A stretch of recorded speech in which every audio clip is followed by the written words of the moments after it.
Ben, j'espère que c'est le dernier statement, pas faveur, mais le dernier statement.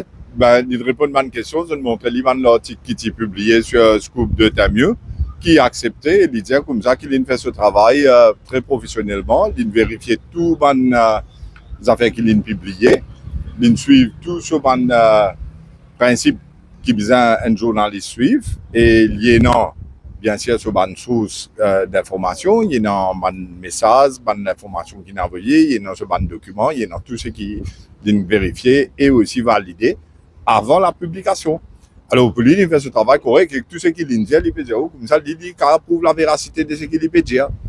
Alors, ça, c'est la première chose. Mais la deuxième chose, c'est que quand je montre nous tout un document qui est dans là, mais nous d'accord, n'a rien d'accord qu'il publié. Puis non, il faut dire que c'est pas le cas. C'est le cas. Il publié, effectivement. Et assume la responsabilité, d'accord avec ce qu'il publié, toute vérification il fait, et la véracité de ce qui a été dit aussi. Maintenant, il dit qu'il finit ce statement, le dossier, il y a le code DPP. Et la balle sera bientôt dans le camp du directeur des poursuites publiques. Il nous aussi expliqué que, d'après le jugement de Dwarika, qu'est-ce qu'il nous a fait devant le conseil privé, moi-même et ça, Jeffrey Robertson, il vient expliquer que l'intérêt public, c'est quoi? Et lui, quand il publie une affaire, il y en a des affaires qui sont plus importantes pour lui. Un, c'est ce qu'on appelle good faith, il publie en bonne foi, et aussi dans l'intérêt public, parce que c'est ça ce travail. C'est prendre l'information côté dans du monde qui faut dans un problème institutionnel, et dans des affaires qui révélées, et il vient montrer ça public, parce que c'est l'intérêt public pour connaître la démocratie. C'est ce qu'il fait. Ouais. Peut-être, tu as une question. Pendant l'interpellation, tu as un mandat de perquisition, il n'y avait pas de mandat d'arrêt, c'est ça? Oui, vous connaissez, je l'appelle, je le prends ici dans Line Barracks, mais je ne pas détenir, parce que ça joue là quand l'officier qui te téléphone moi n'a rien retenir mon service, m'en explique lui, me dit comment vous connaissez, pas une caisse comme ça, vous allez ça le civil, c'est un petit non pour dire qu'il se à l'audience fait une diffamation contre lui, mais la loi prévoit qu'il va le poursuivre au civil. Vous pas capable, vous connaissez dans la caisse d'Ouarika là, il dit comme ça, les mots écrits et prononcés, je ne suis pas capable de constituer une offense qui fait enlever la liberté d'un journaliste. Dans une démocratie, il n'est pas mort comme ça. C'est aujourd'hui en 2025. Nous, code pénal date des années 1800.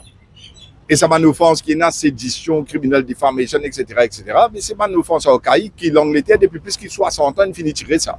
Maurice est encore là. Mais ça, c'est une chose. Maintenant, breach of Victa, mais ça, vous connaissez mon Dieu, il y en a trois. Toute l'enquête qui fait dans Maurice, qui est toujours journaliste devant moi, je vous trouve que ça cause money laundering, cause conspiracy et cause breach of Victa. Ça veut dire qu'il retourner, comment dire, toute offense de Maurice, c'est ça. Comment dire, Mauricien vient d'une nation de blanchisseurs, de comploteurs, et comment dire, ne peut breach la loi ICTA, peut cause annoyance, peut cause anxiety, etc., etc. Mais ça ne peut pas continuer comme ça. Il y a une réforme fondamentale en profondeur qui nous a amené dans le système. Et aussi dans la manière de faire. Si vous permettez, moi, je viens ajouter une affaire juste pour dire que ce système, les journalistes, prend, mine de caserne, nous trouvons ça sous l'ancien régime. Nous trouvons qui quantité ça inopéré, moi pas pour site banca, nous même écoute, monsieur, c'est pas Madame Moustache, moi pas connaître comment appeler ça, que finir le man recording, il nous que peut dire que ça n'a pas arrêté, que ça n'a pas été les affaires, etc. Mais 60-0, nous pensons que ce système-là, tu disais censé, aujourd'hui, il n'y a aucun changement. Aujourd'hui, avec le cas des Narènes, nous trouvons qu'il y a un journaliste encore persécuté pareil, et c'est encore peut faire face même problème. Mais vous connaissez, il arrivait pour un djimoun qui pour une institution qui prend des affaires. Quand on est en pouvoir, il peut une durée limitée. Quand on est en pouvoir, il n'est pas à durée indéterminée. Et ou bizarre qu'on agit dans une façon avec conscience qui ou pas pour rester là-bas tout le temps. Là, aujourd'hui, ce que nous trouvons dans le cas des Narènes, vous pensez que ce problème qui est dans la banque populaire, il vient encore plus à la surface, après tout ce que nous trouvons. Même dans le gouvernement, nous trouvons député par ministère cause là, nous trouvons attorney général cause dans caisse Narène, nous trouvons les autres monde. Je vous remercie mon confrère Kouchal Lobin, qui est lui-même premier qui te met une post Facebook pour dire qu'il n'est pas d'accord avec ce qu'il fait avec Narène Jassodanan. Alors, tout cela démontre que la Banque Maurice, il concerne tout Mauricien, ça. parce que ça valait roupie là, il y a l'effet le prix dans la boutique. Et c'est la banque centrale qui vous a connu la valeur de la roupie. Devises étrangères, c'est une affaire qui concerne tout bonne chose, tout bon fournisseur, bon commerçant qui passe par l'article de vidéo. Si dollar, si euro, c'est, mais tout ça fait une série de monde.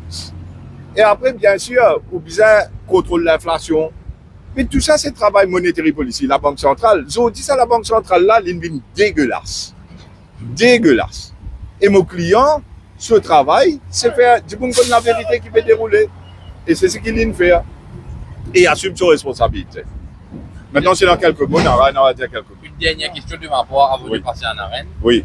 Est-ce que le mandat de perquisition a été signé par un magistrat ou par la police? Est-ce qu'on sait cette information? Vous ne pouvez pas rentrer dans ce détail là parce que nous finissons de faire tout comprendre ici qui n'a rien de pour reprocher dans ce fonctionnement comme un journaliste. C'est qu'il fait en good faith, dans l'intérêt public, en se servant de toute méthode de vérification professionnelle.